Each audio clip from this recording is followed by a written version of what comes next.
Tales of Terror and Mystery by Arthur Conan Doyle, The Man with the Watches.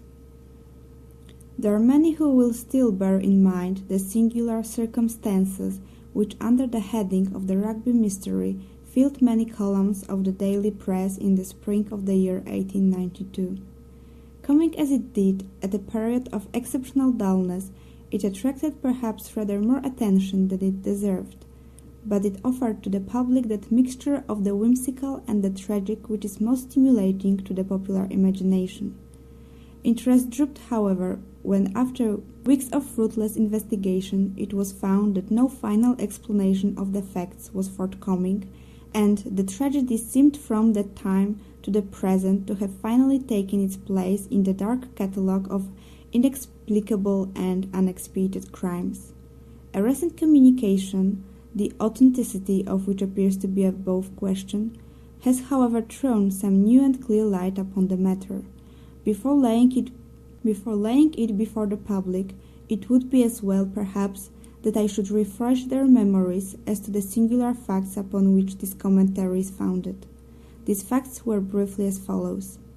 At 5 o'clock on the evening of the 18th of March, in the year already mentioned, a train left Euston Station for Manchester. It was a rainy, squally day, which grew wilder as it progressed, so it was by no means the weather in which anyone would travel who was not driven to do so by necessity. The train, however, is a favourite one among Manchester businessmen who are returning from town, for it does the journey in 4 hours and 20 minutes, with only 3 stoppages upon the way. In spite of the inclement evening it was, therefore fairly well filled upon the occasion of which I speak. The guard of the train was a tried servant of the company, a man who had worked for 22 years without a blemish or complaint. His name was John Palmer. The station clock was upon the stroke of 5, and the guard was about to give the customary signal to the engine driver when he observed 2 belated passengers hurrying down the platform. The one was an exceptionally tall man, dressed in a long black overcoat with astrakhan collar and cuffs. I have already said that the evening was an inclement one, and the tall traveller had the high, warm collar turned up to protect his throat against the bitter March wind. He appeared, as far as the guard could judge, by so hurried an inspection, to be a man between 50 and 60 years of age, who had retained a good deal of the vigour and activity of his youth. In one hand he carried a brown leather Gladstone bag. His companion was a lady, tall and erect, walking with a vigorous step which outpaced the gentleman beside her. She wore a long fawn-coloured dust cloak, a black close-fitting toque, and a dark veil which concealed the greater part of her face. The two might very well have passed as father and daughter. They walked swiftly down the line of carriages, glancing in at the windows until the guard, John Palmer, overtook them. "Now then, sir, look sharp, the train is going," said he. "First class," the man answered. The guard turned the handle of the nearest door. In the carriage which he had opened there sat a small man with a cigar in his mouth. His appearance seemed to have impressed itself upon the guard's memory, for he was prepared afterwards to describe or to identify him. He was a man of 34 or 35 years of age, dressed in some grey material, sharp-nosed, alert, with a ruddy, weather-beaten face and a small, closely cropped black beard. He glanced up as the door was opened. The tall man paused with his foot upon the step. "This is a smoking compartment. The lady dislikes smoke," said he, looking round at the guard. "All right, here you are, sir," said John Palmer. He slammed the door of the smoking carriage, opened that of the next one, which was empty, and thrust the 2 travellers in. At the same moment he sounded his whistle, and the wheels of the train began to move. The man with the cigar was at the window of his carriage, and said something to the guard as he rolled past him, but the words were lost in the bustle of the departure. Palmer stepped into the guard's van as it came up to him, and thought no more of the incident. 12 minutes after its departure, the train reached Willesden Junction, where it stopped for a very short interval. An examination of the tickets has made it certain that no one either joined or left it at this time, and no passenger was seen to alight upon the platform. At 5:14 the journey to Manchester was resumed, and Rugby was reached at 6:50, the express being 5 minutes late.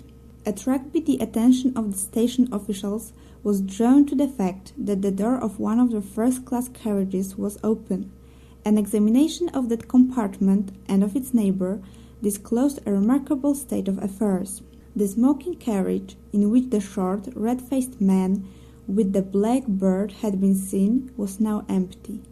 Save for a half-smoked cigar, there was no trace whatever of its recent occupant. The door of this carriage was fastened. In the next compartment, to which attention had been originally drawn, there was no sign either of the gentleman with the astrakhan collar or of the young lady who accompanied him. All 3 passengers had disappeared. On the other hand, there was found upon the floor of this carriage, the one in which the tall traveller and the lady had been, a young man, fashionably dressed and of elegant appearance. He lay with his knees drawn up and his head resting against the farther door, an elbow upon either seat. A bullet had penetrated his heart, and his death must have been instantaneous. No one had seen such a man enter the train, and no railway ticket was found in his pocket, neither were there any markings upon his linen, nor papers, nor personal property which might help to identify him. Who he was, whence he had come, and how he had met his end were each as great a mystery as what had occurred to the 3 people who had started an hour and a half before from Willesden in those 2 compartments. I have said that there was no personal property which might help to identify him, but it is true that there was one peculiarity about this unknown young man which was much commented upon at the time. In his pockets were found no fewer than 6 valuable gold watches, 3 in the various pockets of his waistcoat, 1 in his ticket pocket, and 1 in his breast pocket, and 1 small one set in a leather strap and fastened round his left wrist. The obvious explanation that the man was a pickpocket and that this was his plunder was discounted by the fact that all 6 were of American make and of a type which is rare in England. 3 of them bore the mark of the Rochester Watchmaking Company. 1 was by Mason of Elmira, 1 was unmarked, and the small one, which was highly jewelled and ornamented, was from Tiffany of New York. The other contents of his pocket consisted of an ivory knife with a corkscrew by Rogers of Sheffield, a small circular mirror 1 inch in diameter, a readmission to slip to the Lyceum Theatre, a silver box full of Vesta matches, and a brown leather cigar case containing 2 cheroots, also £2 14 in money. It was clear then that whatever motives may have led to his death, robbery was not among them. As already mentioned, there were no markings upon the man's linen, which appeared to be new, and no tailor's name upon his coat. In appearance he was young, short, smooth-cheeked, and delicately featured. 1 of his front teeth was conspicuously stopped with gold. On the discovery of the tragedy, an examination was instantly made of the tickets of all passengers, and the number of the passengers themselves was counted. It was found that only 3 tickets were unaccounted for, corresponding to the 3 travellers who were missing. The express was then allowed to proceed, but a new guard was sent with it, and John Palmer was detained as a witness at Rugby. The carriage which included the 2 compartments in question was uncoupled and sidetracked. Then, on the arrival of Inspector Vane of Scotland Yard and of Mr. Henderson, a detective in the service of the railway company, an exhaustive inquiry was made into all the circumstances. That crime had been committed was certain. The bullet, which appeared to have come from a small pistol or revolver, had been fired from some little distance, as there was no scorching of the clothes. No weapon was found in the compartment which finally disposed of the theory of suicide. Nor was there any sign of the brown leather bag which the guard had seen in the hand of the tall gentleman. A lady's parasol was found upon the wreck, but no other trace was to be seen of the travellers in either of the sections. Apart from the crime, the question of how or why 3 passengers, one of them a lady, could get out of the train and one other get in during the unbroken run between Willesden and Rugby was one which excited utmost curiosity among the general public and gave rise to much speculations in the London press. John Palmer, the guard, was able at the inquest to give some evidence which threw a little light upon the matter. There was a spot between Tring and Cheddington, according to his statement, where, on account of some repairs to the line, the train had for a few minutes slowed down to a pace not exceeding 8 or 10 miles an hour. At that place it might be possible for a man, or even for an exceptionally active woman, to have left the train without serious injury. It was true that a gang of plate layers was there and that they had seen nothing, but it was their custom to stand in the middle between the metals, and the open carriage door was upon the far side, so that it was conceivable that someone might have alighted unseen, as the darkness would by that time be drawing in. A steep embankment would instantly screen anyone who sprang out from the observation of the navvies. The guard also deposed that there was a good deal of movement upon the platform at Willesden Junction, and that though it was certain that no one had either joined or left the train there, it was still quite possible that some of the passengers might have changed unseen from one compartment to another. It was by no means uncommon for a gentleman to finish his cigar in a smoking carriage and then to change to a clearer atmosphere. Supposing that the man with the black beard had done so at Willesden, and the half-smoked cigar upon the floor seemed to favour the supposition, he would naturally go into the nearest section, which would bring him into the company of the 2 other actors in this drama. Thus the first stage of the affair might be surmised without any great breach of probability. But what the second stage had been, or how the final one had been arrived at, neither the guard nor the experienced detective officers could suggest. A careful examination of the line between Willesden and Rugby resulted in one discovery which might or might not have a bearing upon the tragedy. Near Tring, at the very place where the train slowed down, there was found at the bottom of the embankment a small pocket testament, very shabby and worn. It was printed by the Bible Society of London and bore an inscription: "From John to Alice, January the 13th, 1856, upon the fly-leaf." Underneath was written, "James, July the 14th, 1859," and beneath that again, "Edward, November the 1st, 1869." All the entries being in the same handwriting. This was the only clue, if it could be called a clue, which the police obtained, and the coroner's verdict of murder by a person or persons unknown was the unsatisfactory ending of a singular case.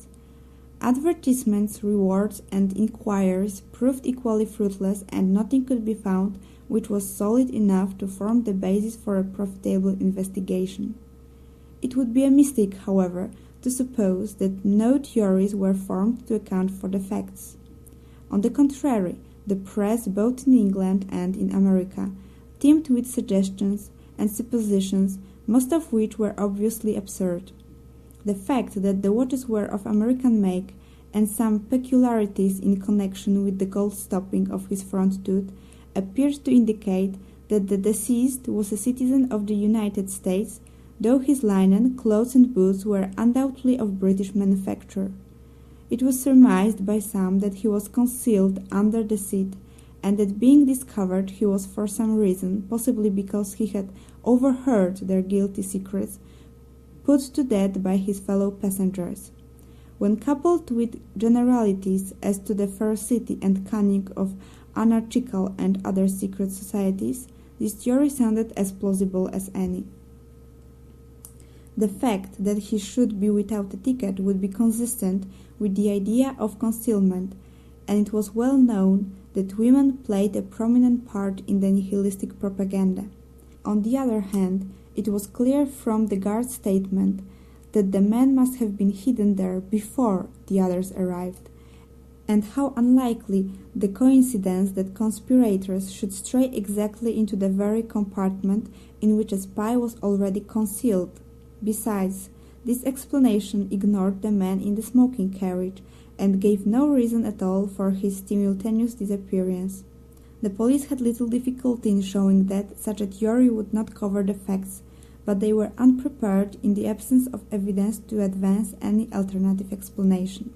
There was a letter in the Daily Gazette over the signature of a well-known criminal investigator which gave rise to considerable discussion at the time. He had formed a hypothesis which had at least ingenuity to recommend it, and I cannot do better than append it in his own words. "Whatever may be the truth," said he, "it must depend upon some bizarre and rare combination of events, so we need have no hesitation in postulating such events in our explanation. In the absence of data, we must abandon the analytic or scientific method of investigation, and must approach it in the synthetic fashion. In a word, instead of taking known events and deducing from them what has occurred, we must build up a fanciful explanation if it will only be consistent with known events. We can then test this explanation by any fresh facts which may arise. If they all fit into their places, the probability is that we are upon the right track, and with each fresh fact this probability increases in a geometrical progression until the evidence becomes final and convincing. Now there is one most remarkable and suggestive fact which has not met with the attention which it deserves. There is a local train running through Harrow and King's Langley, which is timed in such a way that the express must have overtaken it at or about the period when it eased down its speed to 8 miles an hour on account of the repairs of the line. The two trains would at that time be travelling in the same direction at a similar rate of speed and upon parallel lines. It is within everyone's experience how, under such circumstances, the occupant of each carriage can see very plainly the passengers in the other carriages opposite to him. The lamps of the express had been lit at Willesden, so that each compartment was brightly illuminated and most visible to an observer from outside. Now, the sequence of events as I reconstruct them would be after this fashion. This young man with the abnormal number of watches was alone in the carriage of the slow train. His ticket, with his papers and gloves and other things, was, we will suppose, on the seat beside him. He was probably an American, and also probably a man of weak intellect. The excessive wearing of jewelry is an early symptom in some forms of mania. As he sat watching the carriages of the express, which were, on account of the state of the line, going at the same pace as himself, he suddenly saw some people in it whom he knew. He will suppose, for the sake of our theory, that these people were a woman whom he loved and a man whom he hated, and who in return hated him. The young man was excitable and impulsive. He opened the door of his carriage, stepped from the footboard of the local train to the footboard of the express, opened the other door, and made his way into the presence of these two people. The feat, on the supposition that the trains were going at the same pace, is by no means so perilous as it might appear. Having now got our young man, without his ticket, into the carriage in which the elder man and the young woman are travelling, it is not difficult to imagine that a violent scene ensued. It is possible that the pair were also Americans, which is the more probable as the man carried a weapon, an unusual thing in England. If our supposition of incipient mania is correct, the young man is likely to have assaulted the other. As the upshot of the quarrel, the elder man shot the intruder and then made his escape from the carriage, taking the young lady with him. We will suppose that all this happened very rapidly, and that the train was still going at so slow a pace that it was not difficult for them to leave it. A woman might leave a train going at 8 miles an hour. As a matter of fact, we know that this woman did do so. And now we have to fit in the man in the smoking carriage. Presuming that we have, up to this point, reconstructed the tragedy correctly, we shall find nothing in this other man to cause us to reconsider our conclusions. According to my theory, this man saw the young fellow cross from one train to the other, saw him open the door, heard the pistol shot, saw the two fugitives spring out onto the line, realized that murder had been done, and sprang out himself in pursuit. Why he has never been heard of since, whether he met his own death in the pursuit, or whether, as is more likely, he was made to realize that it was not the case for his interference, is a detail which we have at present no means of explaining. I acknowledge that there are some difficulties in the way. At first sight, it might seem improbable that at such a moment a murderer would burden himself in his flight with a brown leather bag. My answer is that he was well aware that if the bag were found, his identity would be established. It was absolutely necessary for him to take it with him. My theory stands or falls upon one point, and I call upon the railway company to make strict inquiry as to whether a ticket was found unclaimed in the local train through Harrow and King's Langley upon the 18th of March. If such a ticket were found, my case is proved.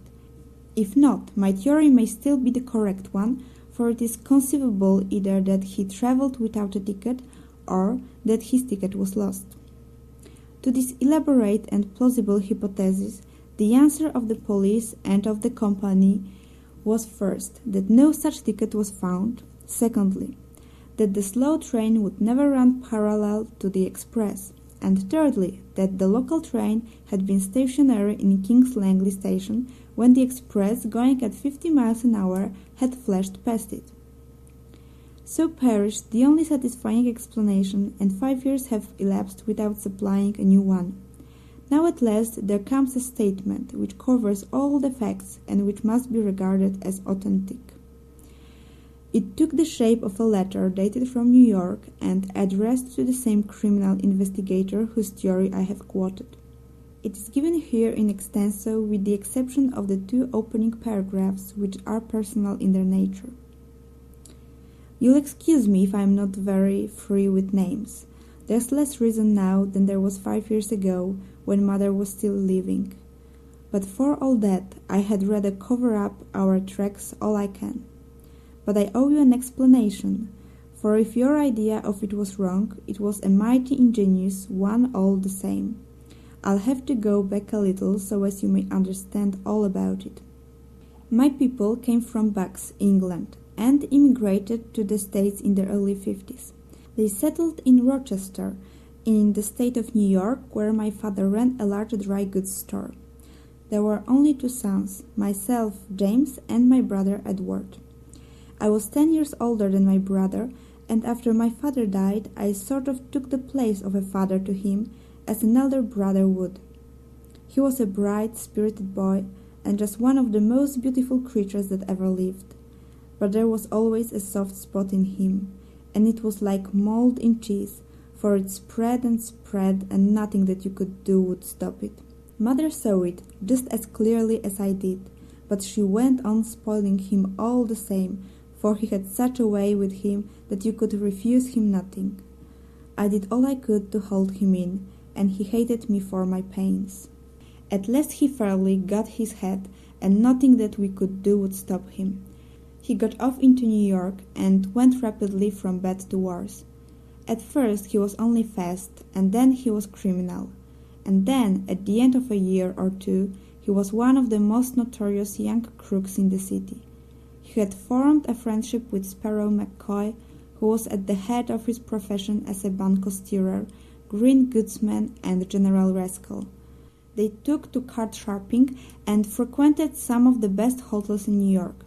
My brother was an excellent actor. He might have made an honest name for himself if he had chosen, and he would take the parts of a young Englishman of title of a simple lad from the West, or of a college undergraduate, whichever suited Sparrow McCoy's purpose. And then one day he dressed himself as a girl, and he carried it off so well and made himself such a valuable decoy that it was their favorite game afterwards. They had made it right with Tammany and with the police, so it seemed as if nothing could ever stop them, for those were in the days before the Lexow Commission, and if you only had a pull, you could do pretty nearly everything you wanted. And nothing would have stopped them if they had only stuck to cards and New York, but they must needs come up Rochester way and forge a name upon a check. It was my brother that did it, though everyone knew that it was under the influence of Sparrow McCoy. I bought up that check, and a pretty sum it cost me. Then I went to my brother, laid it before him on the table, and swore to him that I would prosecute if he did not clear out of the country. At first he simply laughed. I could not prosecute, he said, without breaking our mother's heart, and he knew that I would not do that. I made him understand, however, that our mother's heart was being broken in any case, and that I had set firm on the point that I would rather see him in Rochester Gaol than in a New York hotel.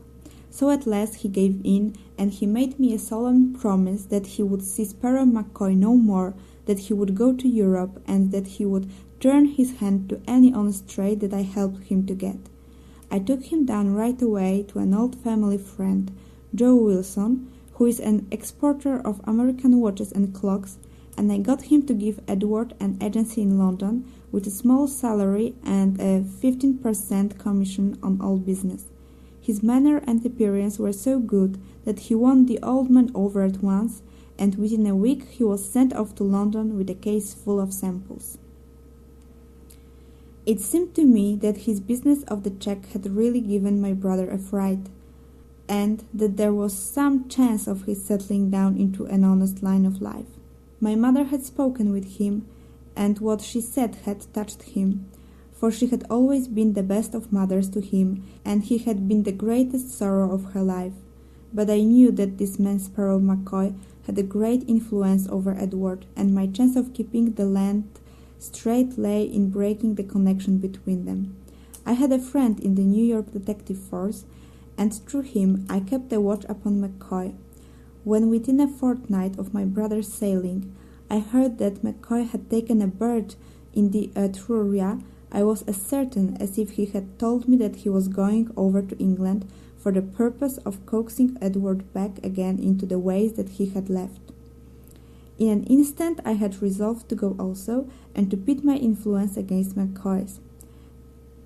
I knew it was a losing fight, but I thought, and my mother thought, that it was my duty.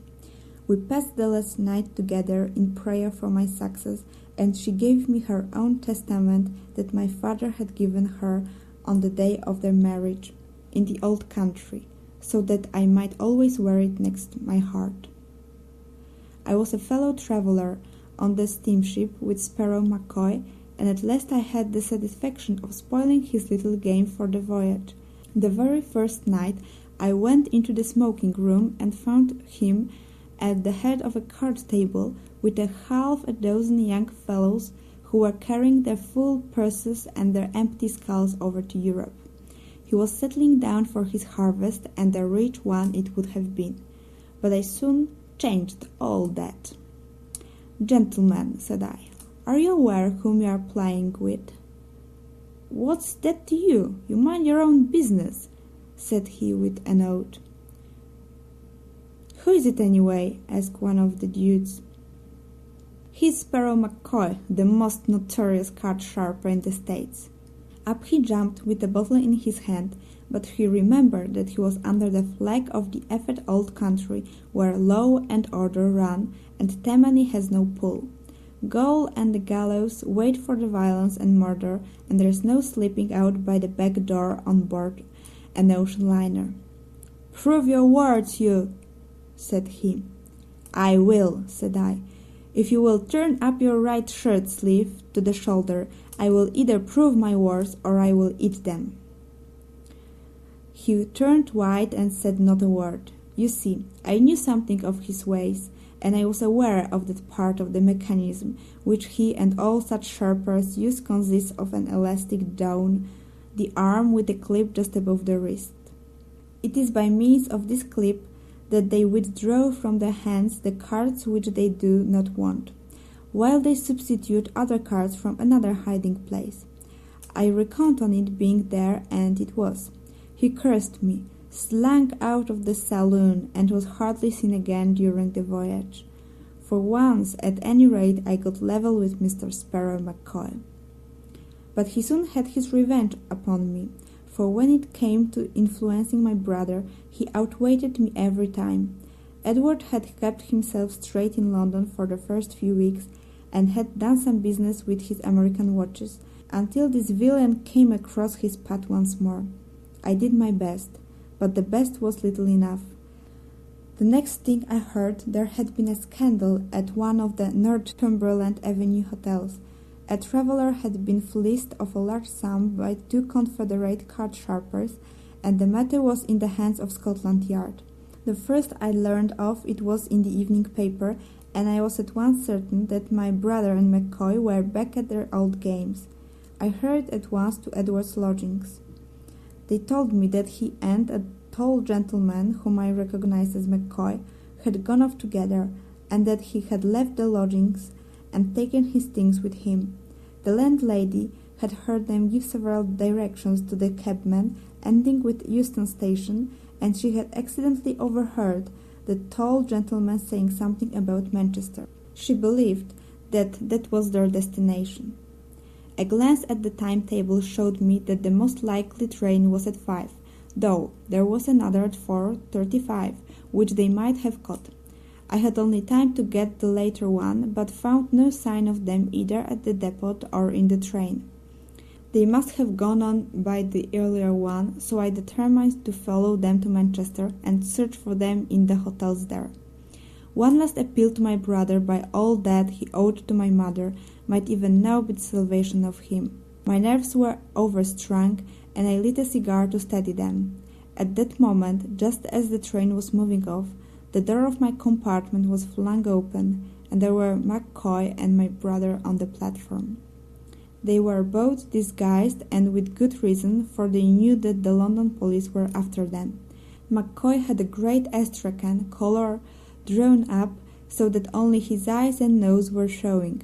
My brother was dressed like a woman, with a black veil half down his face, but of course it did not deceive me for an instant, nor would it have done so even if I had not known that he had often used such a dress before. I started up, and as I did so, McCoy recognized me. He said something. The conductor slammed the door, and they were shown into the next compartment.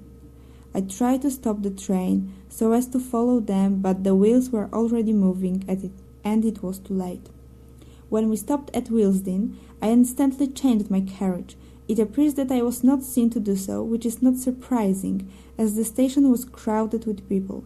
McCoy, of course, was expecting me, and he had spent the time between Euston and Willesden in saying all he could to harden my brother's heart and set him against me. That is what I fancy, for I had never found him so impossible to soften or to move. I tried this way, and I tried that. I pictured his future in an English gaol. I described the sorrow of his mother when I came back with the news. I said everything to touch his heart, but all to no purpose. He sat there with a fixed sneer upon his handsome face, while every now and then Sparrow McCoy would throw in a taunt at me, or some word of encouragement to hold my brother to his resolutions. "Why don't you run a Sunday school?" he would say to me, and then in the same breath, "He thinks you have no will of your own. He thinks you are just the baby brother, and that he can lead you where he likes. He's only just finding out that you are a man as well as he." It was those words of his which set me talking bitterly. We had left Wales then. You understand, for all this took some time. My temper got the better of me, and for the first time in my life I let my brother see the rough side of me. Perhaps it would have been better had I done so earlier and more often. "A man?" said I. "Well, I'm glad to have your friend's assurance of it, for no one would suspect it to see you like a boarding school missy. I don't suppose in all this country there is a more contemptible-looking creature than you are, as you sit there with the dolly pinafore upon you." He coloured up at that, for he was a vain man, and he winced from ridicule. "It's only a dust cloak," he said, and he slipped it off.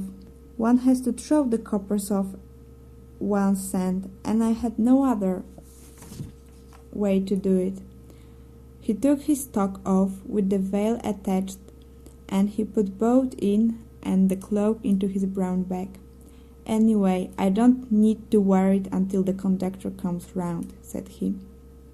"Nor then either," said I, and taking the bag I slung it with all my force out of the window. "Now," said I, "you'll never make a Mary Jane of yourself while I can help it. If nothing but that disguise stands between you and the goal, then the goal you shall go." That was the way to manage him. I felt my advantage at once. His supple nature was one which yielded the roughness far more readily than to entreaty.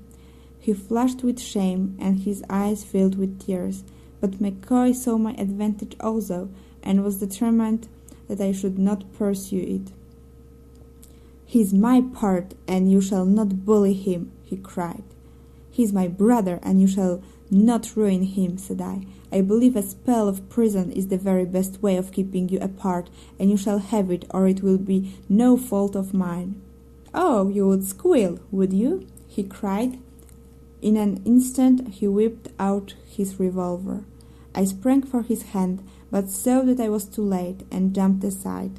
At the same instant he fired, and the bullet which would have struck me passed through the heart of my unfortunate brother. He dropped without a groan upon the floor of the compartment, and McCoy and I, equally horrified, knelt at each side of him, trying to bring back some signs of life. McCoy still held the loaded revolver in his hand, but his anger against me and my resentment towards him had both for the moment been swallowed up in this sudden tragedy. It was he who first realized the situation. The train was for some reason going very slowly at the moment, and he saw his opportunity for escape. In an instant he had the door open, but I was as quick as he, and jumping upon him, the two of us fell off the footboard and rolled in each other's arms down a steep embankment. At the bottom I struck my head against a stone, and I remembered nothing more. When I came to myself, I was lying among some low bushes, not far from the railroad track, and somebody was bathing my head with a wet handkerchief. It was Sparrow McCoy. "I guess I couldn't leave you," said he. "I didn't want to have the blood of two of you on my hands in one day. You loved your brother, I've no doubt, but you didn't love him a cent more than I loved him, though you'll say that I took a queer way to show it. Anyhow, it seems a mighty empty world now that he's gone, and I don't care a continental whether you give me over to the hangman or not." He had turned his ankle in the fall, and there we sat, he with his useless foot, and I with my throbbing head, and we talked and talked until gradually my bitterness began to soften and to turn into something like sympathy. What was the use of revenging his death upon a man who was as much stricken by that death as I was? And then, as my wits gradually returned, I began to realize also that I could do nothing against McCoy which would not recoil upon my mother and myself. How could we convict him without a full account of my brother's career being made public, the very thing which of all others we wished to avoid? It was really as much our interest as his to cover the matter up, and from being an avenger of crime, I found myself changed to a conspirator against justice. The place in which we found ourselves was one of those pheasant preserves which are so common in the old country, and as we groped our way through it, I found myself consulting the slayer of my brother as to how far it would be possible to hush it up. I soon realized from what he said that unless there were some papers of which we knew nothing in my brother's pockets, There was really no possible means by which the police could identify him or learn how he had got there. His ticket was in McCoy's pocket, and so was the ticket for some baggage which they had left at the depot. Like most Americans, he had found it cheaper and easier to buy an outfit in London than to bring one from New York, so that all his linen and clothes were new and unmarked. The bag containing the dust cloak, which I had thrown out of the window, may have fallen among some bramble patch where it is still concealed, or may have been carried off by some tramp, or may have come into the possession of the police, who kept the incident to themselves. Anyhow, I have seen nothing about it in the London papers. As to the watches, they were a selection from those which had been entrusted to him for business purposes.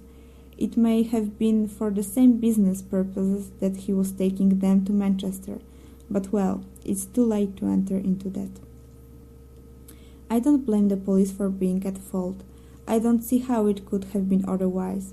There was just one little clue that might have followed up, but it was a small one. I mean that small circular mirror which was found in my brother's pocket. It isn't a very common thing for a young man to carry about with him, is it? But a gambler might have told you what such a mirror may mean to a card sharper. If you sit back a little from the table and lay the mirror face upwards upon your lap, you can see as you deal every card that you give to your adversary. It is not hard to say whether you see a man or raise him when you know his cards as well as your own. It was as much a part of Sharper's outfit as the elastic clip upon Sparrows McCoy's arm. Taking that in connection with the recent frauds at the hotels, the police might have got hold of one end of the string. I don't think there is much more for me to explain. We got to a village called Amersham that night in the character of two gentlemen upon a walking tour, and afterwards we made our way quietly to London, whence McCoy went on to Cairo, and I returned to New York. My mother died 6 months afterwards, and I am glad to say that to the day of her death she never knew what happened.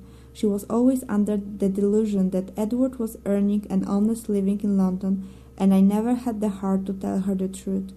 He never wrote, but then he never did write at any time, so that made no difference. His name was the last upon her lips. There's just one other thing that I have to ask you, sir, and I should take it as a kind return for all this explanation, if you could do it for me. You remember that testament that was picked up? I always carried it in my inside pocket, and it must have come out in my fall. I value it very highly, for it was the family book with my birth and my brothers marked by my father in the beginning of it. I wish you would apply at the proper place and have it sent to me. It can be of no possible value to anyone else. If you address it to X Bessenus Library, Broadway, New York, it is sure to come to hand. End of The Man with the Watches by Arthur Conan Doyle.